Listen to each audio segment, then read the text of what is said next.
नमस्कार। आज हम पढ़ेंगे क्लास 9 की हिंदी पुस्तक कृतिका का दूसरा अध्याय मेरे संग की औरतें, जो मृदुला गर्ग के द्वारा लिखा गया है। तो शुरू करते हैं। मेरे संग की औरतें।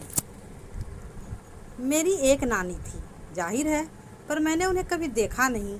मेरी माँ की शादी होने से पहले ही उनकी मृत्यु हो गई थी। शायद नानी से कहानी न सुन पाने के कारण बाद में हम 3 बहनों को खुद कहानियाँ कहनी पड़ी। नानी से कहानी भले न सुनी हो, नानी की कहानी जरूर सुनी और बहुत बाद में जाकर उसका असली मर्म समझ में आया।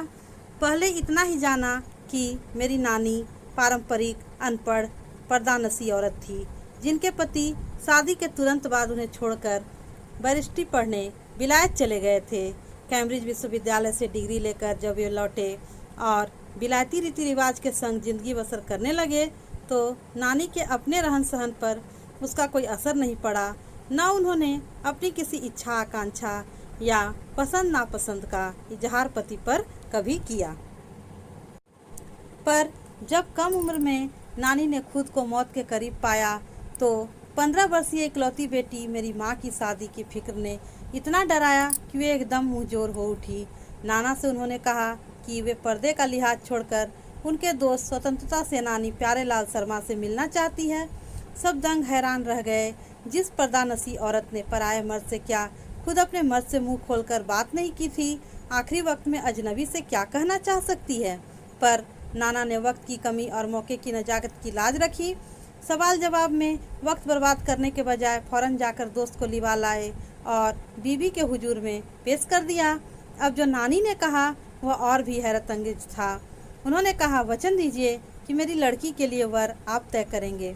मेरे पति तो साहब हैं और मैं नहीं चाहती मेरी बेटी की शादी साहबों के फरमाबरदार से हो। आप अपनी तरह आज़ादी का सिपाही ढूंढकर उसकी शादी करवा दीजिएगा। कौन कह सकता था कि अपनी आज़ादी से पूरी तरह बेखबर उस औरत के मन में देश की आज़ादी के लिए ऐसा जुनून होगा। बाद में मेरी समझ में आया कि दरअसल वे निजी जीवन में काफ़ी आज़ाद ख्याल रही होंगी। ठीक है, उन्होंने नाना की ज़िंदगी में कोई दखल नहीं दिया, न उसमें साझेदारी की, पर अपनी ज़िंदगी को अपने ढंग से जीती रही। पारंपरिक, घरेलू, उबाऊ और खामोश ज़िंदगी जीने में आज के हिसाब से क्रांतिकारी चाहे कुछ न रहा हो, दूसरे की तरह जीने के लिए मजबूर न होने में असली आज़ादी कुछ ज़्यादा ही थी। खैर, इस तरह मेरी माँ की शादी ऐसे पढ़े लिखे होनहार लड़के से हुई जिसे आज़ादी के आंदोलन में हिस्सा लेने के अपराध में ICS के इम्तिहान में बैठने से रोक दिया गया था और जिसकी जेब में पुश्तैनी पैसा धेला एक नहीं था। माँ बेचारी अपनी माँ और गांधी जी के सिद्धांतों के चक्कर में सादा जीवन जीने और ऊंचे ख्याल रखने पर मजबूर हुई। हाल उनका यह था कि खादी की साड़ी उन्हें इतनी भारी लगती थी कि कमर चनका खा जाती। रात रात भर जाग कर वे उसे पहनने का अभ्यास करती, जिससे दिन में शर्मिंदगी न उठानी पड़े। वे कुछ ऐसी नाजुक थी कि उन्हें देखकर उनकी सास यानी मेरी दादी ने कहा था, हमारी बहू तो ऐसी है कि धोई पोछी और छीके पर टांग दी। गनीमत यही थी कि किसी ने उन्हें छीके पर से उतारने की पेशकश नहीं की। क्यों नहीं की? उसकी 2 वजहें थी। पहली यही कि हिंदुस्तान के तमाम बासिंदों की तरह उनके ससुराल वाले भी साहबों से खासे अभिभूत थे और मेरे नाना पक्के साहब माने जाते थे।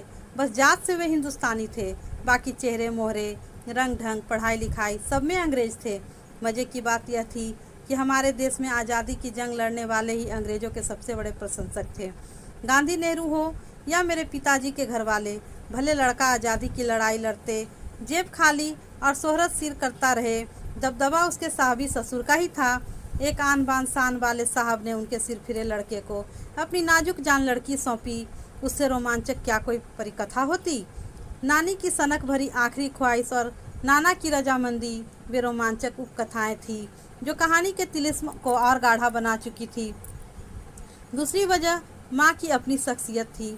उनमें खूबसूरती, नजाकत, गैर दुनियादारी के साथ ईमानदारी और निष्पक्षता कुछ इस तरह घुली मिली थी कि वह परिजात से कम जादुई नहीं मालूम पड़ती थी।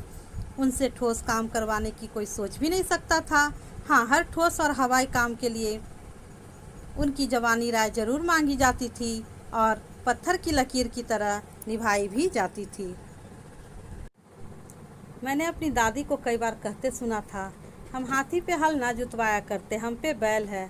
बचपन में ही मुझे इस जुमले का भार समझ में आ गया था, जब देखा था कि हम बच्चों की ममतालू परवरिश के मामले में माँ के सिवा घर के सभी प्राणी मुस्तैद रहते थे। दादी और उनकी जिठानियाँ ही नहीं, खुद मर्द जात पिताजी भी। पर ठोस काम न करने का यह मतलब नहीं था कि माँ को आज़ादी का जुनून कम था। वह भरपूर था और अपने तरीके से वे उसे भरपूर निभाती रही थी। जाहिर है कि जब जुनून आज़ादी का हो तो उसे निभाना भी आज़ादी से चाहिए, जिस चीज़ से पूछ कर, उनके तरीके से नहीं, खुद अपने तरीके से।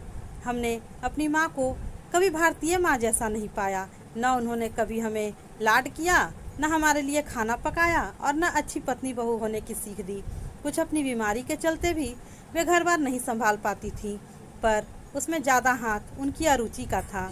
उनका ज़्यादा वक्त किताबें पढ़ने में बीतता था, बाकी वक्त साहित्य चर्चा में या संगीत सुनने में, और वे ये सब बिस्तर पर लेटे लेटे किया करती थी। फिर भी जैसा मैंने पहले कहा था, हमारे परंपरागत दादा दादी या उनके ससुराल के अन्य सदस्य उन्हें न नाम धरते थे, न उनसे आम औरत की तरह होने की अपेक्षा रखते थे। उनमें सबकी इतनी श्रद्धा क्यों थी, जबकि वह पत्नी, माँ और बहू के किसी प्रचारित कर्तव्य का पालन नहीं करती थी। साहबी खानदान के रोब के अलावा मेरी समझ में 2 कारण आए हैं। पहला, वे कभी झूठ नहीं बोलती थी, और दूसरा, वे एक की गोपनीय बात को दूसरे पर जाहिर नहीं होने देती थी।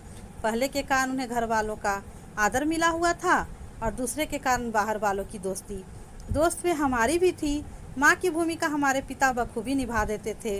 मुझे याद है, बचपन में भी हमारे घर में किसी की चिट्ठी आने पर कोई उससे यह नहीं पूछता था कि उसमें क्या लिखा है, भले वह एक बहन की दूसरी के नाम क्यों न हो, और माँ यह जानने को बेहाल हो कि बीमारी से वो उभरी या नहीं। छोटे से घर में 6 बच्चों के साथ सास ससुर आदि के रहते हुए भी हर व्यक्ति को अपना निजत्व बनाए रखने की छूट थी। इसी निजत्व बनाए रखने की छूट का फायदा उठाकर हम 3 बहनें और छोटा भाई लेखन के हवाले हो गए। लीक से खिसके अपने पूर्वजों में माँ और नानी ही रही होती तो गनीमत रहती, पर अपनी एक परदादी भी थी जिन्हें कतार से बाहर चलने का शौक था। उन्होंने व्रत ले रखा था कि अगर खुदा के फजल से उनके पास कभी 2 से ज़्यादा धोतियाँ हो जाएंगी तो वे तीसरी दान कर देंगी। जैन समाज में अपरिग्रह की सनक बिरादरी बाहर हरकत नहीं मानी जाती, इसलिए वहाँ तक तो ठीक था। पर उनका असली जलवा तब देखने को मिला जब मेरी माँ पहली बार गर्भवती हुई। मेरी परदादी ने मंदिर में जाकर मन्नत मांगी कि उनकी पतोहू का पहला बच्चा लड़की हो। यह गैर रवायती मन्नत मांग कर उन्हें चैन नहीं पड़ा। उसे भगवान और अपने बीच पोसीदा रखने के बजाय सरेआम उसका ऐलान कर दिया। लोगों के मुंह खुले के खुले रह गए। उनके फितूर की कोई बाजी बजा ढूंढे न मिली। यह भी नहीं कह सकते थे कि खानदान में पुश्तों से कन्या पैदा नहीं हुई थी, इसलिए माँ जी बेचारी कन्यादान के पुण्य के अभाव को पूरा करने के चक्कर में थी, क्योंकि पिताजी की ही नहीं दादाजी की भी बहनें मौजूद थी। हाँ, पहला बच्चा हर बहू का बेटा होता रहा था। खैर, माँ जी ने अपनी तरफ से कोई सफाई नहीं दी, बल्कि बदस्तूर मंदिर जाकर मन्नत दोहराती रही। पूरा नकुड़ गांव जानता था कि माँ जी का भगवान के साथ सीधा साधा तार जुड़ा हुआ है। बेतार का तार, इधर वह तार खींचती, उधर टन से तथास्तु बजता।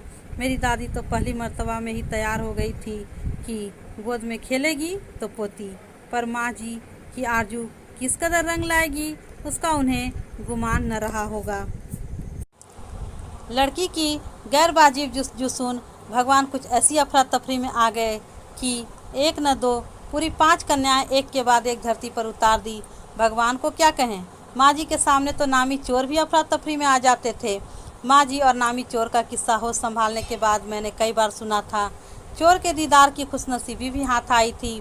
हुआ यूँ था कि किसी शादी के सिलसिले में नकुड़ की हवेली के तमाम मर्द बारात में दूसरे गांव गए हुए थे। औरतें सज धज कर जगह मना रही थी। नाच गाने और ढोलक की थाप के शोर में नामी चोर कब सेंध लगाकर हवेली में घुसा, किसी को खबर न हुई। पर चोर था बदकिस्मत, जिस कमरे में घुसा उसमें माँ जी सोई हुई थी। औरतों के शोर से बचने को वे अपना कमरा छोड़ दूसरे में जा सोई थी। चोर बेचारा तमाम जुग्राफिया दिमाग में बिठलाकर उतरा था। उसे क्या पता था कि इतनी बड़ी बूढ़ी पुरखीन जगह बदल लेगी। खैर, बुढ़ापे की नींद ठहरी। चोर के दबे पाँव की आहट से ही खुल गई। कौन? माँ जी ने इत्मीनान से पूछा। जी मैं। चोर ने युगों से चला आ रहा पारंपरिक असंगत जवाब दिया। पानी पिला, माँ जी ने कहा। जी मैं? चोर झिझक कर रह गया। तब तक माँ जी बिस्तर के बराबर में टटोल कर देख चुकी थी। लोटा खाली था। ऐसा कर उन्होंने कहा, यह लोटा ले और कुएं से पानी भर ला, पर देख कपड़ा कस कर बांधे रखियो और तरीके से छानियो। चोर घबरा गया। अंधेरे में इन्होंने कैसे जाना कि उसके मुंह पर कपड़ा बंधा है और कमर में भांग? भगवान से उनका तार जुड़े होने की खबर उसे थी, पर बुढ़िया भांग भी छानती होगी? एकदम यकीन न हुआ। इसी से कुछ हैरान परेशान हो उठा। जल्दी कर भाई। तभी माँ जी ने कहा, बड़ी प्यास लगी है।